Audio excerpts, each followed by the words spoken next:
4. Fraksi Gerindra, bahwa fraksi Gerindra menyadari kondisi kemampuan keuangan daerah tahun 2022 dengan berdasarkan atas beberapa asumsi pendapatan yang mengalami penurunan, terutama dari sektor dana alokasi dana umum dan dana insentif daerah, maka kondisi keuangan tahun 2022 merupakan kondisi yang sangat sulit karena pendapatan menurun. Sementara belanja pegawai meningkat akibat adanya pengangkatan 5.285 guru P3K. Dalam menyikapi kondisi sulit tersebut, maka fraksi Gerindra mendorong untuk terus mengoptimalkan semua potensi pendapatan asli daerah yang ada di Kabupaten Cilacap, secara bertahap mengurangi ketergantungan pemerintah daerah Kabupaten Cilacap dari dana transfer pemerintah pusat.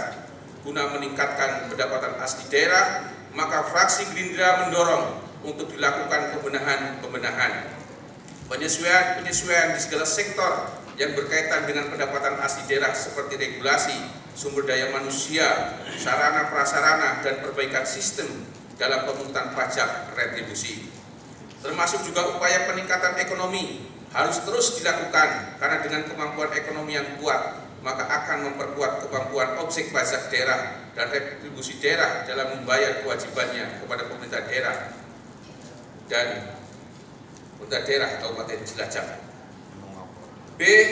Mengingat bahwa defisit yang ditetapkan pada RAPBD tahun 2022 masih cukup tinggi dan target PAD sebagai salah satu langkah untuk menutup defisit sudah dimaksimalkan, maka upaya yang bisa dilakukan adalah langkah efisiensi terhadap anggaran. Maka dari itu fraksi Gerindra berharap kepada semua perangkat daerah untuk melakukan perhitungan yang cermat pada saat akan mengimplementasikan anggaran dari semua program dan kegiatan yang telah direncanakan pada APBD tahun 2022, sehingga sasaran dan tujuan tercapai dengan anggaran yang sehemat mungkin. C. Tahun 2022 merupakan tahun akhir dalam pelaksanaan RPJMD periode 2017-2022, maka dari itu dibutuhkan kerja keras dari semua stakeholder agar semua indikator capaian kinerjanya yang telah ditetapkan dalam RPJMD ini bisa tercapai secara keseluruhan. Dan harapan dari fraksi Gerindra justru bisa tercapai melalui target yang telah ditetapkan di dalam RPJMD. Karena keberhasilan di dalam mencapai semua target yang ditetapkan di RPJMD merupakan tolak ukur atas keberhasilan saudara Bupati dan Wakil Bupati di dalam merealisasikan visi dan misi yang telah dijanjikan kepada masyarakat pada saat pencalonan dulu. D. Waspadaan akan terjadinya COVID-19 gelombang ketiga harus terus ditingkatkan. Maka dari itu anggaran yang direncanakan dalam penanganan COVID-19 untuk dimaksimalkan dan kesiapsiagaan semua stakeholder yang berkaitan dengan penanganan COVID-19 juga harus disiapkan. Tak lupa juga ucapan terima kasih fraksi Gerindra disampaikan kepada semua pihak, baik dari jajaran eksekutif, jajaran legislatif, TNI, Polri, maupun dari pihak swasta, lembaga swadaya masyarakat, serta kepada masyarakat itu sendiri yang telah bahu-membahu bekerjasama dalam mengatasi pandemi COVID-19. Sehingga hari ini telah menunjukkan keberhasilannya. Apresiasi juga kami berikan kepada khususnya tenaga medis dan pihak-pihak lain yang saat ini sedang terus berupaya, terus bekerja keras di dalam mensukseskan program vaksinasi COVID-19. Serta dedikasi para tenaga medis sangat dibutuhkan guna mencapai target vaksinasi guna terbentuknya herd immunity di Kabupaten Cilacap.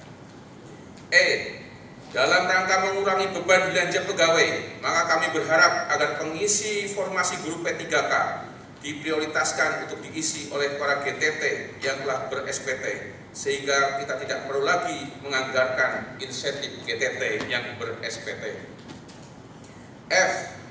Percepatan dalam pelaksanaan pembangunan yang direncanakan pada tahun 2022 harus terus diupayakan dengan tetap memperhatikan kualitas dari pembangunan itu sendiri, sebab pembangunan di tahun 2022 sangat dinantikan realisasinya oleh seluruh masyarakat Kabupaten Cilacap. G. Terkait dengan persyaratan dalam pembuatan akta kelahiran yang saat ini dirasa masih sangat mempersulit masyarakat, maka fraksi Gerindra berharap untuk dapat ditinjau kembali. H. bahwa mengingat di tahun 2022 banyak pejabat eselon 2 yang akan memasuki masa pensiun, maka fraksi Gerindra berharap agar dalam pengisian kekosongan jabatan penting tersebut harus betul-betul mendasari peraturan perundang-undangan yang berlaku, sehingga yang menempati posisi penting tersebut memiliki pengalaman dan kemampuan sesuai dengan bidangnya, karena ini sangat penting dan sangat berpengaruh terhadap sukses dan tidaknya dalam pelaksanaan perencanaan pembangunan yang tertuang dalam RAPBD tahun anggaran 2022. Mengingat kondisi jalan kabupaten yang sampai dengan saat ini masih banyak yang kondisinya memprihatinkan, maka kami berharap jalan kabupaten agar tuntas pembangunannya di akhir masa jabatan Bupati dan Wakil Bupati Cilacap. C. Fraksi Gerindra berharap agar semua program, kegiatan, dan subkegiatan yang tercantum dalam dokumen APBD Kabupaten Cilacap tahun 2022 harus berdasarkan pada dokumen RKPD yang disampaikan oleh Saudara Bupati, UAPPS yang sudah disepakati bersama antara Badan Anggaran dengan TAPD, dan rancangan anggaran pendapatan dan belanja daerah yang disampaikan oleh Saudara Bupati pada rapat paripurna sebelumnya. Demikian, dengan tetap mempertimbangkan beberapa catatan di atas, maka fraksi Gerindra DPD Kabupaten Cilacap menyatakan setuju Raperda tentang APBD tahun anggaran 2022 untuk ditetapkan menjadi peraturan daerah. Terima kasih atas perhatian dan mohon maaf atas segala kekurangan. Teriring doa semoga Allah Subhanahu wa taala selalu memberikan bimbingan dan perlindungan kepada kita semuanya, agar dapat membantu tugas sebaik-baiknya dalam upaya mensejahterakan masyarakat Kabupaten Cilacap. Amin.